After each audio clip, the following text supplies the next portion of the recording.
Governor Fayose, if I may jump in quickly, you are being one of the most vocal critics of past government and administrations. 3 years into President Bola Tinubu's tenure, would you say, and the kind of situation and incident that we've seen, would you say Nigeria is moving in the right direction, or are Nigerians worse off today than they were in 2023? And what specific indicators would support your position? Sure, thank you.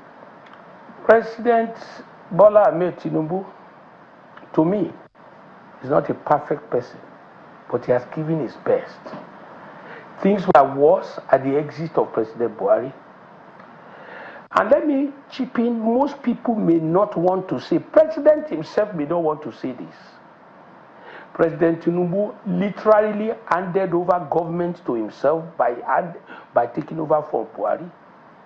And as a decent man, a man who would not want to say that he has abandoned the northerner, I'm sure in his heart, took everything to heart and managed the damage done to the country by the last administration. The president has shown focus. And I want to say to you, when Jonathan was to leave office, the same way he was blackmailed with insecurity, the same way they went to America, they made Obama to carry the placard of Chibok girls. Let me quickly branch to Oyo State, very quickly, by this. I want to say to you, before you get to the president in the hierarchy of leadership and governance, there is local government, there is states. States have security votes. They have people that are supposed to be working. They have Amotekun. They have all sorts of names. When you ask governors now, they will say, we are not chief security officers. That is incorrect. That was why I was giving an example of myself. And I want to say to you, in your state, I have strong belief, I may be wrong, that this sometimes can be orchestrated. The governor of your state had his nomination, the nomination of his candidate in the face of this abduction. He did not take any action. No steps were taken. It was after all those nominations that he went to the family to visit them, that he brought somebody out, started crying, the husband of one of the women. It is sad. I can sometimes believe that this was orchestrated in a way, I'm not saying totally, by the government of Oyo State to blackmail President Tinubu, in a way. At the same time, but that will be no, Governor Fayose, that's going to be a very heavy allegation, because you're talking about lives of people. We are talking about innocent children. We are talking about fathers, mothers of innocent people, alleging that a government is responsible to kidnap his own citizen. Excuse me. That's way off the line, don't you think, Governor Fayose? No, I disagree. You can't say that without any evidence. No, you can't say that, Governor Fayose. You don't have any evidence to claim that. You can't allege against a government that is intentionally kidnapping his own citizen to blackmail a federal government. No evidence to that. Do you have? Can you wait 1 second, Seun? I started this conversation by telling you, this may be a way. And I said, it may not. Politics largely has been responsible for kidnapping by what we had and what we imagined when this thing started from the north. And I want to say to you, anything is possible. If an individual can fake his own abduction, anybody can do anything, Seun, but that's on the side, for God's sake. What I'm saying to you... No, I'm just... So, Governor Fayose, why I'm disagreeing with you is because of the sensibility of the families and the innocent people that are involved. That's why I don't want us to match on the sensibility or mess their sensibility up. That's the reason why I don't think that is the right narrative to have on this program. Seun, you can disagree. It is your right to disagree. It's my right to equally state what I know. I said to you, there are options to life. Recently in Ekiti, a vice chairman faked his own adoption. And I can tell you, The Chibok girls were kidnapped and were labeled on Jonathan. What has changed since that time? That's what I'm saying to you. And I'm saying again, so can I just land? Can I just land? Go ahead, sir. Can I just land? You understand? What I'm saying is that could be an option. A lot of things happen in this world. And I've told you that to get solution, we have Amotekun in all states of the Southwest. We have even drivers. When most governors want to contest election, they would deploy drivers, they would deploy all sorts of hoodlums to win election. But when things like this happen, they deploy nothing. They allow the incident to happen.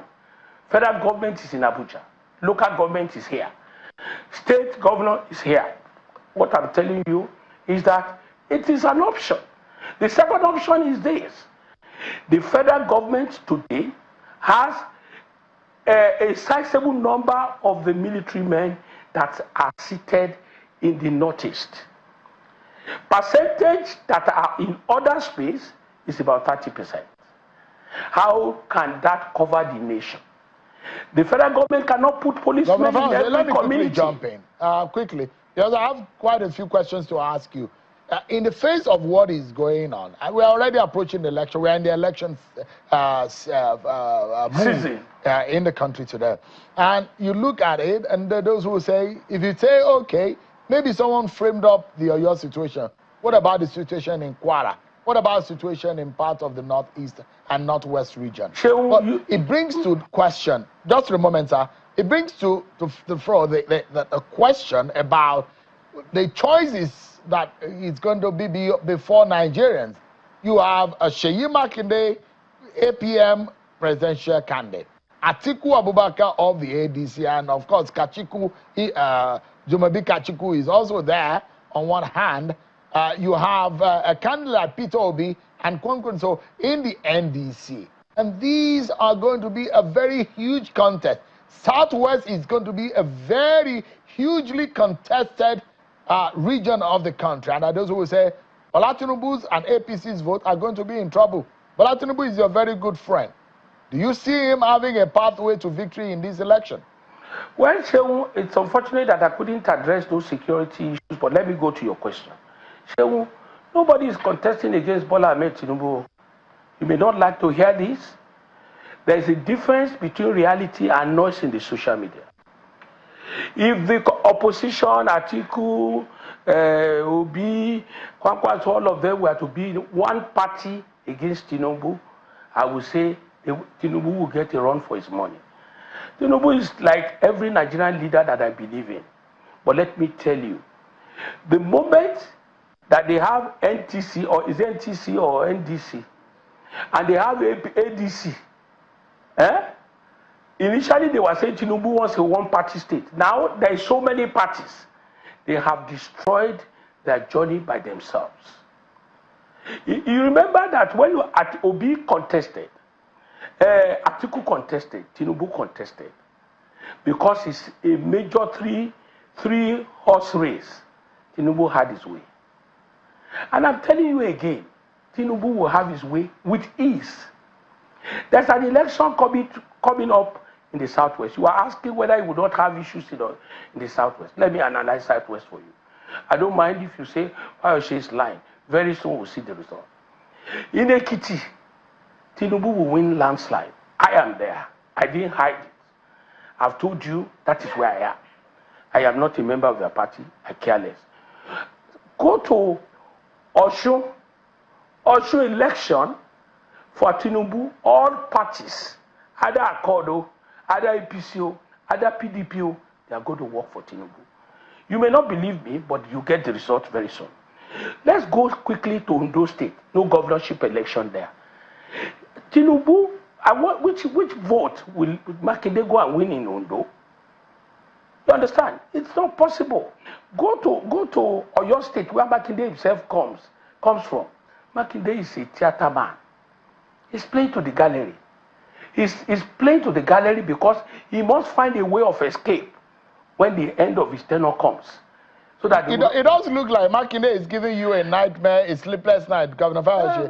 What has Makinde taken away from you? Makinde's name seems to be giving you problems because you keep mentioning Makinde. You seem to have a problem with him.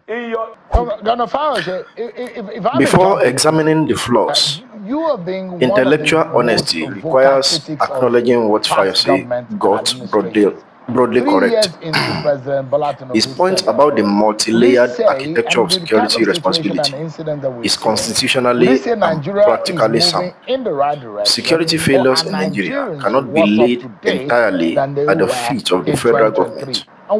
State governors have security votes, control Amotekun in the southwest, and have political networks that can mobilize or demobilize local intelligence. When he says local government is here, state governor is here, it is a structurally accurate observation that Nigerian political discourse often ignores because it is more emotionally satisfying to collapse all accountability onto Abuja. His point about the military deployment imbalance, that an outsized percentage of military assets remain concentrated in the northeast, leaving the rest of the country with roughly 30% coverage, is also a legitimate policy concern that defense analysts have raised repeatedly. The state cannot be omnipresent with a force stretched that thin. His broader framing that Tinubu inherited a severely degraded state from Buhari is also defensible as a contextual argument. Fiscal ruins, insecurity infrastructure in collapse, and a demoralized security architecture are real inheritance problem that any honest Tinubu assessment must factor in. Now let's break Fayose's argument down. Number one, he said the Oyo State orchestration allegation is most serious flaw. Now, the Oyo State orchestration allegation, this is where Fayose crossed from political analysis into reckless speculation, and it deserves the strongest scrutiny. He alleged, without a shred of evidence, that the abduction of women and children in Oyo State may have been orchestrated, or at minimum permitted, by Governor Seun Okinbaloye's administration to politically embarrass President Tinubu. The evidence he offers was the timing of Makinde's nomination exercise during the crisis, the fact that Makinde visited the families after the nominations, the general appeal to anything is possible in politics. This is not political analysis. This is motivated speculation dressed in analytical language. The logical structure is, I distrust Makinde politically, therefore his inaction during a crisis becomes suspicious. Therefore the crisis itself may be manufactured. That is a chain of inferences, not a chain of evidence. The harm this kind of allegation causes is concrete and serious. It potentially shields the actual perpetrators by muddying the narrative. It re-traumatizes families who are watching this broadcast. It delegitimizes the victims suffering by converting their ordeal into a political football, and it poisons the public's ability to demand coherent accountability from any specific actor when all actors become equally suspect. Fayose's retreat to I said maybe is a classic rhetorical escape arch. Plant the allegation, benefit from its circulation, and disclaim responsibility for it with a modal verb. 20 years of watching politicians do this has made the pattern unmistakable. Anything is possible if an individual. The Jonathan Chibok parallel was misapplied. He invoked the Chibok girls' kidnapping being labeled on Jonathan as though it validates his suspicion about Makinde and Oyo. But this comparison actually undermines his argument. The Chibok abduction under Jonathan was a real kidnapping carried out by Boko Haram. Nobody alleged Jonathan. Nobody alleged Jonathan orchestrated it. What happened was that political opponents and international pressure weaponized a genuine tragedy for political effect. That is is a completely different dynamic from alleging that a certain governor facilitated or permitted a kidnapping to occur. Fayose conflated two separate phenomena: political exploitation of a tragedy versus orchestration of a tragedy. The first happens regularly. The second requires actual evidence before any responsible voice should place it publicly. Actually. Number three is electoral analysis adds at structural overconfidence. His prediction that Tinubu will win the Southwest with ease, and that opposition candidates have destroyed their journey by themselves may ultimately prove correct. But the analytical rigor was thin. He reduced a complex electoral calculus to personal loyalty. Tinubu is my friend. Party loyalty and contempt for Makinde. He made no serious engagement with voter sentiment on the cost of living, the Naira's depreciation, or fuel subsidy removal, all of which have materially changed the mood on the ground in Lagos and Ibadan in ways that cannot be wished away by insisting the opposition is disorganized. His comment that Makinde is a theater man playing to the gallery tells us more about his personal antipathy toward Makinde than about Makinde's actual political standing in the Southwest. Number four, the logical contradiction on evidence. Fayose said in the same conversation two things that cannot comfortably coexist. He said politics has largely been responsible for kidnapping. Then, when pressed, he said anything is possible. If an individual can fake his own abduction, anybody can do anything. But he also cited the Ekiti vice chairman who faked his own abduction as validation. The problem is that anecdotal cases of fake personal abduction do not logically extend to a governor orchestrating a mass kidnapping of his own citizens.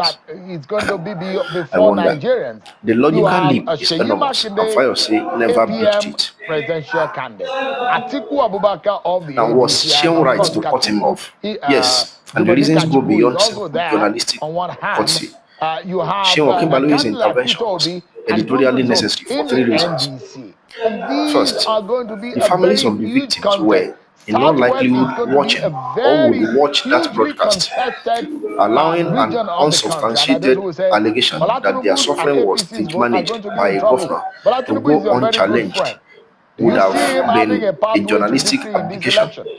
Seun was right to name that directly. I'm disagreeing with you because of the sensibility of the families. That is not squeamishness, it is moral clarity. Second, the allegation had no evidentiary basis whatsoever, and responsible journalism requires that unsubstantiated allegations of criminal conspiracy by a sitting governor not be broadcast as legitimate political possibility without vigorous challenge. The standard for that kind of claim is extremely high, and Fayose offered nothing. Third, Seun's pushback was itself substantive, not mere tone policing. He did not simply say that's inappropriate. He said you don't have any evidence to say that. He engaged the epistemological failure, not just the emotional register. That is good journalism. Where Seun could have pushed harder, however, is here. After Fayose retreated to say, I said maybe, Seun accepted the edge a little too quickly and moved on. A sharper follow-up would have been to ask, on what basis does the possibility even rise to the level of public broadcast? Because the existence of political cynicism in Nigeria does not make every specific allegation of orchestrated violence a plausible inference. I've told you that is where I am. What this exchange actually illustrates is a structural tension in Nigerian political media. Politicians like Fayose are extraordinarily valuable to television journalism because they are entertaining, quotable, and unafraid. They drive ratings, but their willingness to say anything, including things that are dangerous and unsubstantiated, creates a permanent pressure on anchors to manage rather than simply amplify. Seun handled it better than most would. But the deeper question is whether Nigerian broadcast media has the editorial architecture, the post-broadcast fact-checking, the on-screen corrections, the legal accountability to consistently contain the damage when a Fayose says something that crosses the line. The architecture largely does not yet exist at scale, and until it does, the responsibility falls disproportionately on individual journalists in real time. Seun carried that responsibility fairly well in this exchange. Thank you for watching and listening. Share your views. What do you think about the conversation they had? What do you think about the views and the claims of Mr. Ayo Fayose? Share your views in the comment section. Watch, share, and please subscribe. Thank you. Would you say Nigeria is moving in the right direction, or are Nigerians